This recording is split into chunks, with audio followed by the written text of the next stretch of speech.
reputation for late arrivals, but it was worth waiting for the heavy metal explosion, and 80,000 fans were happy to be hit by the shrapnel. Say live and let die.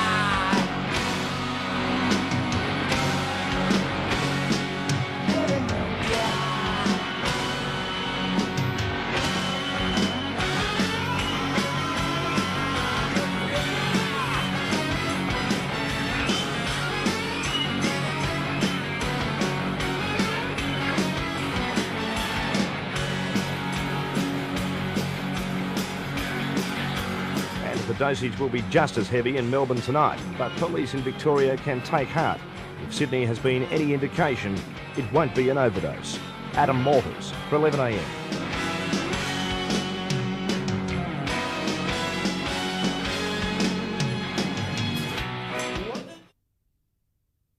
Say live and let die.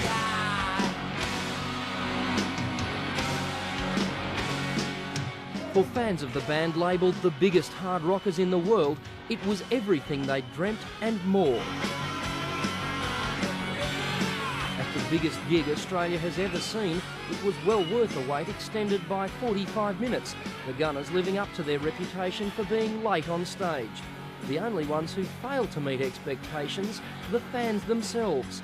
In a crowd of more than 80,000, there were only 4 arrests. During the show, the First Aid Centre treated less than 50 people for minor complaint. And the ears started ringing with last night's rehearsal.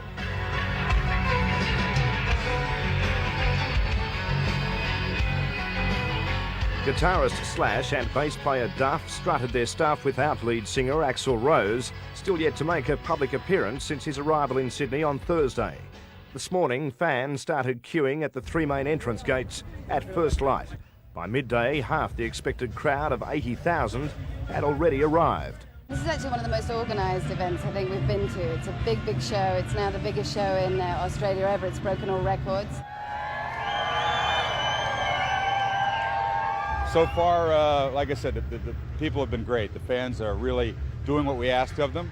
They're coming in very orderly. Hopefully they're protecting themselves from the heat, because that's a big factor today. Despite police fears and the stifling heat, the fans were on their best behaviour. We haven't had any arrests. The feeling in the crowd is very light, very jovial. Not having alcohol is probably the smartest thing I've ever done in my life. The use of drugs is also being closely monitored, but the fans could never curb their addiction to the antics of Axl Rose. When Guns N' Roses hit the stage at 8 o'clock tonight, Axl Rose will be getting the sort of reception he could hardly expect from the mothers of his adoring fans. This boy is bad, and he doesn't live next door. What does your mother think of Axl Rose? Oh, well, my mum wanted to buy my ticket off me so I wouldn't come. You sure you wouldn't rather be at the cricket? No, the cricket sucks. It'll be remembered as a day of heavy metal mayhem, with the support program featuring Pearls and Swine, Skid Row, and Australian headbangers Rose Tattoo. Channel 7's cameras were allowed backstage to film last-minute preparations in the calm before the storm. Ross, the concert is due to kick off in just under 2 hours. The band does have a reputation for being late at times. That shouldn't happen tonight, with a noise curfew in force after 11 o'clock. The American group's invasion began with their arrival at the Qantas jet base on Wednesday night with enough security to protect the President of the United States.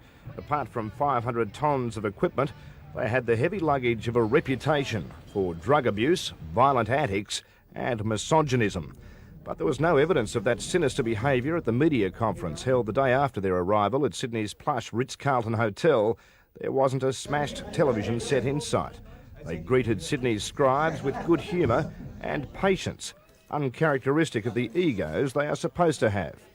I mean, when it comes down to it, when you get back to your room and you get, let's see, you're off the stage and you have to function just like anybody else, and you can't believe in your own hype and think that you're any more special than anybody else, because it just doesn't work. Not even the potentially explosive presence of the niggling Norman Gunston could rattle the band's bassist and lead guitarist. You write songs about sort of depravity, murder, racism, drug abuse, and millions of impressionable teenagers buy these songs. You haven't got one to spare, have you? You named the band after me, but didn't you? Guns N' Roses.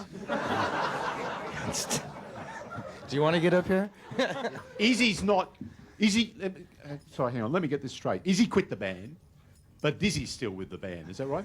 Yeah. What about Sleepy, Doc and Grumpy? I got to give you credit. What can I say? On a more serious note, they denied their sort of music was poison for the ears of a whole generation.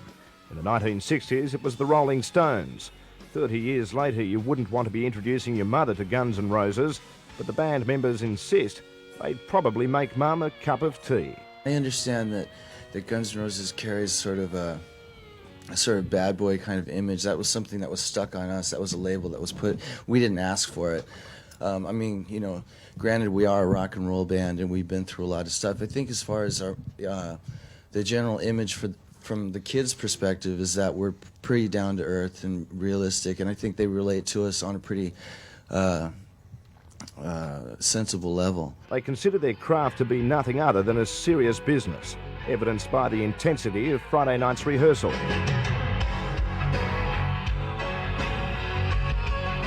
The Eastern Creek Raceway usually roars with the thunder of motorcycles, but the loudest Honda would have been drowned in the deafening decibels of Slash's guitar. At first light on Saturday morning, the fans were already queuing for the best vantage points. The stage was awesome in itself, the size of a 4-storey building, wide and computerised for a state-of-the-art show of spectacular light and sound. This lighting rig here holds 900 lights, so it's a pretty amazing light show. It's pretty much been designed for all the band. I mean, they all utilise the ramps, everybody jumps. You'll see sort of Slash will come up and jump off the side of the ramp. By midday, more than half the crowd had arrived, and despite police fears of bedlam, there would be only 6 arrests for drunken behaviour after they managed to slip through the tight security into the alcohol-free venue. The sobriety augured well for the staging of other events on the same giant scale, and not just rock concerts. There's a lot riding on it for us, and also for Sydney. You know, this has got to help the Olympic Games bid a lot if we pull this off trouble-free, and I think we're odds on now to do that. Touch, knock on wood. The band upheld its reputation for late arrivals, but it was worth waiting for the heavy metal explosion, and 80,000 fans were happy to be hit by the shrapnel. Say live and let die.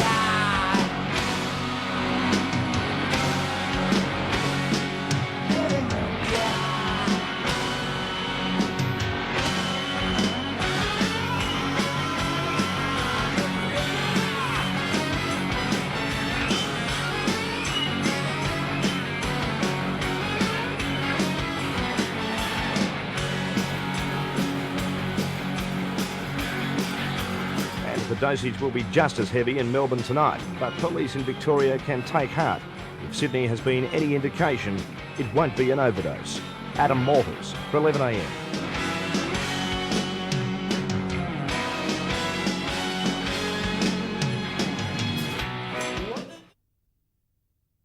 Say live and let die.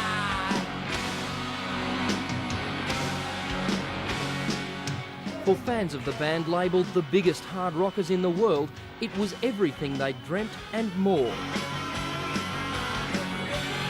At the biggest gig Australia has ever seen, it was well worth a wait extended by 45 minutes, the Gunners living up to their reputation for being late on stage. The only ones who failed to meet expectations, the fans themselves. In a crowd of more than 80,000, there were only 4 arrests. During the show, the First Aid Centre treated less than 50 people for minor complaints. Dawn revealed surprisingly little damage and few sore heads. The lack of alcohol, just one of the factors singled out for praise by organisers. I'm very proud of all my people and everybody who's been involved. I mean, it's a big challenge for us, and there's a lot riding on it for us, and also for Sydney. You know, this has got to help the Olympic Games bid a lot. For the much maligned Eastern Creek, it was an important test, having passed that with hardly a hitch and basking in comparisons with London's Wembley Stadium. Organisers are setting their sights on a repeat performance. We will certainly like to pursue the outdoor entertainment on the concert site, and you know, we'll be negotiating with a number of people in future. Among the names being thrown around, Madonna and Bruce Springsteen. On the other side of town, the crowd was a little more subdued, but just as big. Another 80,000 people crammed into the Domain for the last of the Festival of Sydney's free concerts, Midsummer Jazz. Jeff Bruce, 7 Nightly News.